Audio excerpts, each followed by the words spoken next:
BBC বাংলার সান্ধ্য অধিবেশন প্রবাহতে আপনাদের স্বাগত। আজ আপনাদের সাথে লন্ডন স্টুডিও থেকে আছি মানসী বড়ুয়া। বাংলাদেশের সর্বশেষ গুরুত্বপূর্ণ আপডেট সংবাদে আপনাকে স্বাগত। শুরুতেই সংবাদ শিরোনাম, পরে বিস্তারিত। প্রথমেই জানাবো আমাদের হাতে থাকা সর্বশেষ গুরুত্বপূর্ণ সবথেকে তাজা আপডেট সংবাদ। ইনকিলাব মঞ্চের স্ট্যাটাস, আওয়ামী লীগ অ্যাক্টিভ হয়েছে, নির্বাচন বানচালে চেষ্টা চলছে। শহীদ শরীফ ওসমান হাদী হত্যার বিচারের দাবিতে আন্দোলনে ফ্যাসিবাদী আওয়ামী লীগের অনুপ্রবেশের অভিযোগ তুলেছে ইনকিলাব মঞ্চ। তাদের অভিযোগ, রাতে সভাগে তাদের জমায়েতে সাধারণ জনগণের সঙ্গে পরাজিত ফ্যাসিবাদী শক্তি আওয়ামী লীগের লোকেরা ঢুকে পড়েছে। আজ রাত 8টা 9 এবং রাত 9টা 13 পৃথক দুটি স্ট্যাটাসে এই তথ্য জানিয়েছে ইনকিলাব মঞ্চ। এরপর জানাবো, হাদী হত্যা তদন্তে রোববার জাতিসংঘে চিঠি পাঠাবে সরকার। শহীদ শরীফ ওসমান হাদী হত্যার বিচারের দাবিতে হওয়া বিক্ষোভ দমনে আইনশৃঙ্খলা বাহিনী কোনো ধরনের আগ্নেয়াস্ত্র ব্যবহার করেনি। এ সময় 23 জন আহত হলেও কেউ গুলিবিদ্ধ হয়নি বলে অন্তর্বর্তীকালীন সরকার দাবি করেছে। তবে ঢাকা বিশ্ববিদ্যালয়ে 96 জনকে আহত অবস্থায় ভর্তি করা হয়েছে। এদিকে ফ্যামিলি কার্ড 10 টাকা চাল দেওয়ার মতো ধাপ্পাবাজি ভুয়া বললেন ডাক্তার শফিকুর রহমান।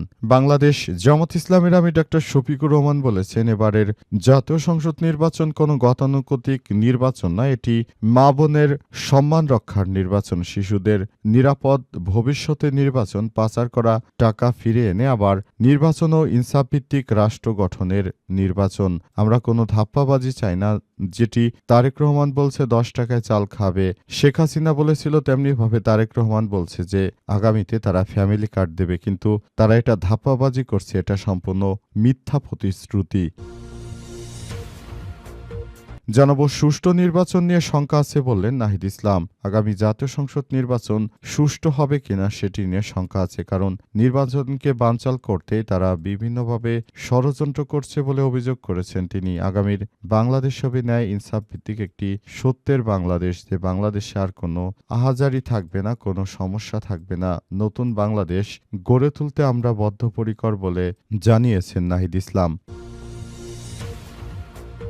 এবং সর্বশেষ জানাবো, তারেক রহমানকে আলোচনার আমন্ত্রণ জামাতের আমিরের। আগামী জাতীয় সংসদ নির্বাচনে বিএনপির প্ল্যান কি এবং বিএনপি জনগণকে কি কি দিবে সেটি যুক্তিসঙ্গতভাবে উপস্থাপন করার জন্য আহ্বান জানিয়েছে জামাত ইসলামের আমির। সেজন্য জামাতের আমির বিএনপির তারেক রহমানকে একটি ডিবেটের আমন্ত্রণ জানিয়েছে, যাতে করে তিনি ফ্যামিলি কার্ড যে দিবেন সেই টাকা কোত্থেকে পাবেন এসব বিষয়ে জামাতের আমিরের প্রশ্নের যথাযথ উত্তর দিতে পারে তারেক রহমান। কিন্তু এখন পর্যন্ত তারেক রহমান তিনি ডাক্তার শফিকুর রহমানের এই ডাকে কোনো সাড়া দেননি। এর থেকেই বোঝা যায় যে ফ্যামিলি কার্ড এগুলো সম্পূর্ণ মিথ্যাচার। প্রিয় দর্শক, এতক্ষণ শুনছিলেন সংবাদ শিরোনাম, এবারে বিস্তারিত।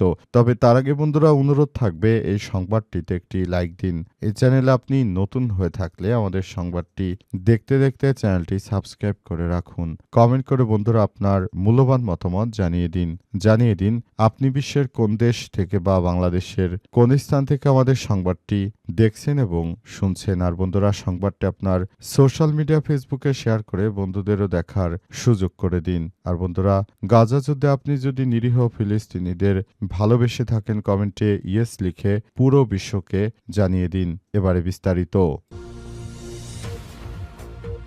ইনকিলাব মঞ্চের স্ট্যাটাস, আওয়ামী লীগ অ্যাক্টিভ হয়েছে, নির্বাচন বানচালে চেষ্টা চলছে। শহীদ শরীফ ওসমান হাদী হত্যাকাণ্ডের বিচারের দাবিতে আন্দোলনে ফ্যাসিবাদী আওয়ামী লীগের অনুপ্রবেশের অভিযোগ তুলেছে ইনকিলাব মঞ্চ। তাদের অভিযোগ, রাতে সভাগে তাদের জমায়েতে সাধারণ জনগণের সঙ্গে পরাজিত ফ্যাসিবাদী শক্তি আওয়ামী লীগের লোকেরা ঢুকে পড়েছে। শুক্রবার রাত 8টা 9 এবং রাত 9টা 13 দেওয়া পৃথক দুটি স্ট্যাটাসে এই তথ্য জানায় ইনকিলাব মঞ্চের নেতাকর্মীরা। 9টা 13 ইনকিলাব মঞ্চের ফেসবুক পেজে দেয়া স্ট্যাটাসে বলা হয়েছে, আওয়ামী লীগ অ্যাক্টিভ হয়েছে, তারা সাধারণ জনতার সাথে মিশে পরিস্থিতি অন্যদিকে প্রবাহের চেষ্টা করছে। শহীদ শরীফ ওসমান হাদী হত্যাকাণ্ডের বিচার এবং নির্বাচন বানচালের চেষ্টা করছে। আপনাদের সবাইকে নিরাপদ স্থানে চলে যাওয়ার জন্য অনুরোধ করা হচ্ছে।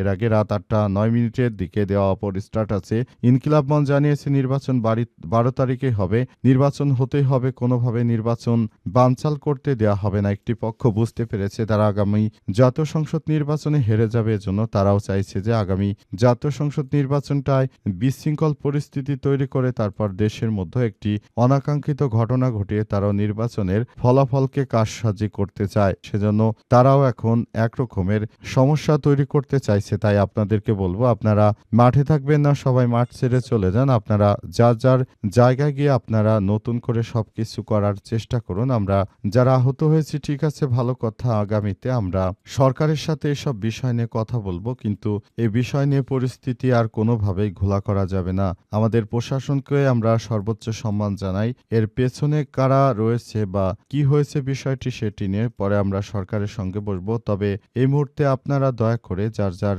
জায়গা ছেড়ে দিয়ে তারপর আপনারা চলে যান, বাড়িতে ফিরে যান, নিরাপদ দূরত্বে চলে যান। আর কোনরূপ বিশৃঙ্খল পরিস্থিতি তৈরি করবেন না বলে ইনকিলাব মঞ্চের ফেসবুক পেজ থেকে বিষয়টি বলা হচ্ছে।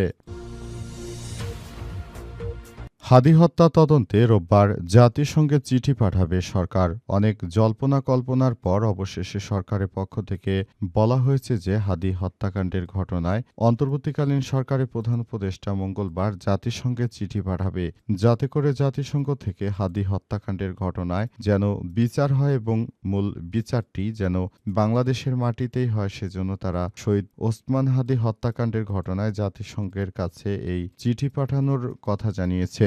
সরকার আরও জানিয়েছে যে আগামী জাতীয় সংসদ নির্বাচনের আগে যেন আর কোনো বিশৃঙ্খল পরিস্থিতি কেউ না ঘটায় সে বিষয়টি দেখতে হবে।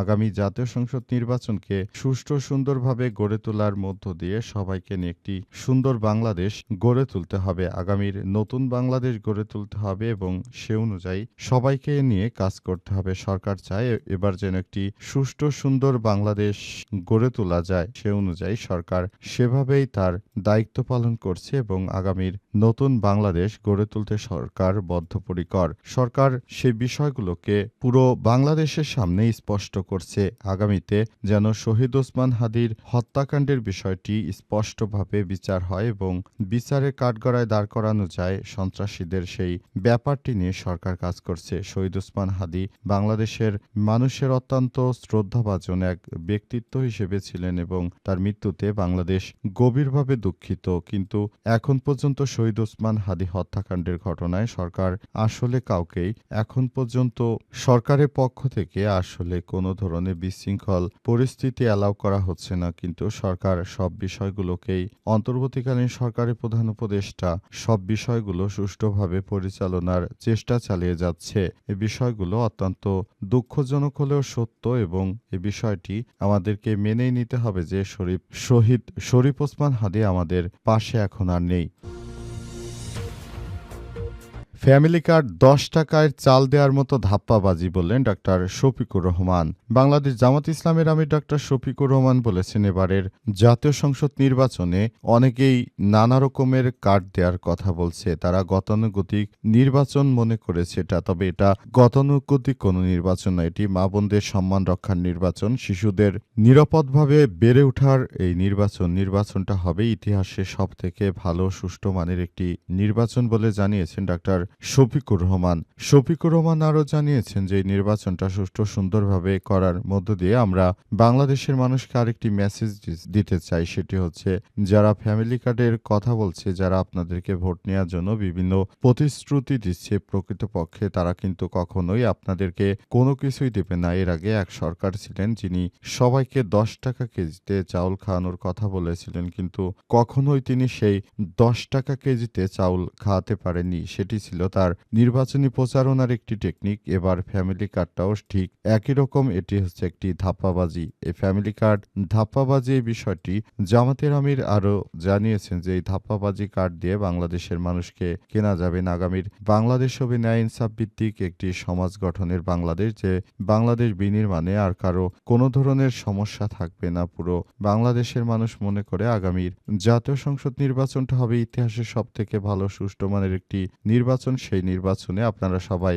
দাঁড়িপাল্লা, শাপলাকলি, রিকশা সহ যে প্রতীক রয়েছে যার আসনে, সেই প্রতীকে ভোট দিয়ে আপনারা একটি শক্তিশালী সরকার গঠন করতে আমাদেরকে সর্বাত্মক সহযোগিতা করুন বলে বলা হচ্ছে এবং সে অনুযায়ী কাজ করার জন্য ডক্টর শফিকুর রহমান নেতাকর্মীদেরকে নির্দেশনা দিচ্ছেন। আগামীর বাংলাদেশ হবে ন্যায় ইনসাফ ভিত্তিক একটি সুষ্ঠু সুন্দর বাংলাদেশ, যেখানে কোনো রাহাজানি সন্ত্রাসী কর্মকাণ্ড থাকবে না। সুষ্ঠু নির্বাচন নিয়ে শঙ্কা আছে বললেন নাহিদ ইসলাম। আগামী জাতীয় সংসদ নির্বাচন সুষ্ঠু হবে কিনা সে বিষয়টি নিয়ে শঙ্কা রয়েছে বলে জানিয়েছেন নাহিদ ইসলাম। নাহিদ ইসলাম জানিয়েছেন যে এই নির্বাচনটাকে সুষ্ঠুভাবে করার মধ্য দিয়ে আমরা বাংলাদেশটাকে আরও এক ধাপ এগিয়ে নিয়ে যেতে চাই। সেজন্য আমাদেরকে সেই একইভাবে প্রস্তুতি গ্রহণ করতে হবে।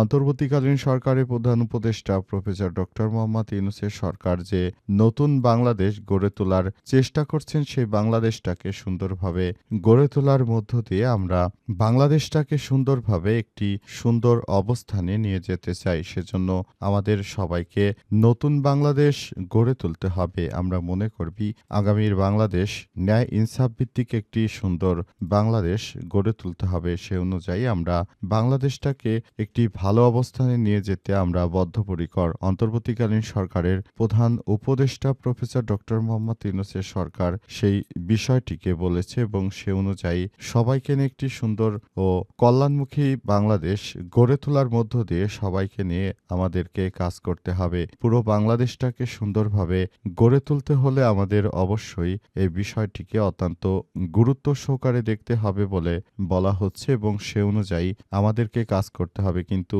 নানা সমস্যার মধ্য দিয়ে আমরা চলছি, কিন্তু সুষ্ঠুভাবে আমাদের দেশে ভোট হবে কিনা সেটি বোঝা যাচ্ছে না, কারণ একটি রাজনৈতিক দল রয়েছে, তাদের কারণে মূলত এদেশে সুষ্ঠু নির্বাচন কোনোভাবেই সম্ভব নয়। তারা কোনোভাবেই বাংলাদেশে যে একটি ভালো মানের নির্বাচন হোক সে বিষয়টি তারা কখনোই চায় না। তাই তাদের দ্বারা এদেশে ভালো কল্যাণমুখী কোনো কিছুই আশা করা যায় না। নাহিদ ইসলাম আরও বলেন, বিগত সময়ে তারা যখন সরকার চালিয়েছে, দুর্নীতিতে তারা বিশ্ব চ্যাম্পিয়ন করেছে 5 বার। আগামীতে তারা যদি আবারও ক্ষমতায় যায় সেটি বাংলাদেশের মানুষের দুর্ভাগ্য হয়ে দাঁড়াবে, কারণ তাদের দ্বারা বাংলাদেশে যে সমস্যাগুলো সৃষ্টি হয়েছে সেই সমস্যাগুলো মূলত বাংলাদেশের মানুষের ভাগ্যে ছিল না। তারাই মূলত এই সমস্যাগুলো তৈরি করেছে। তারা বিপ্লবটাকে ব্যর্থ করে দেওয়ার নানা চেষ্টা চালিয়ে যাচ্ছে। তারপরও আমরা বলবো সবাইকে ধৈর্য ধারণ করতে হবে। আগামীর বাংলাদেশ গড়ে তুলতে হবে, এর বিকল্প কোনো কিছু নেই।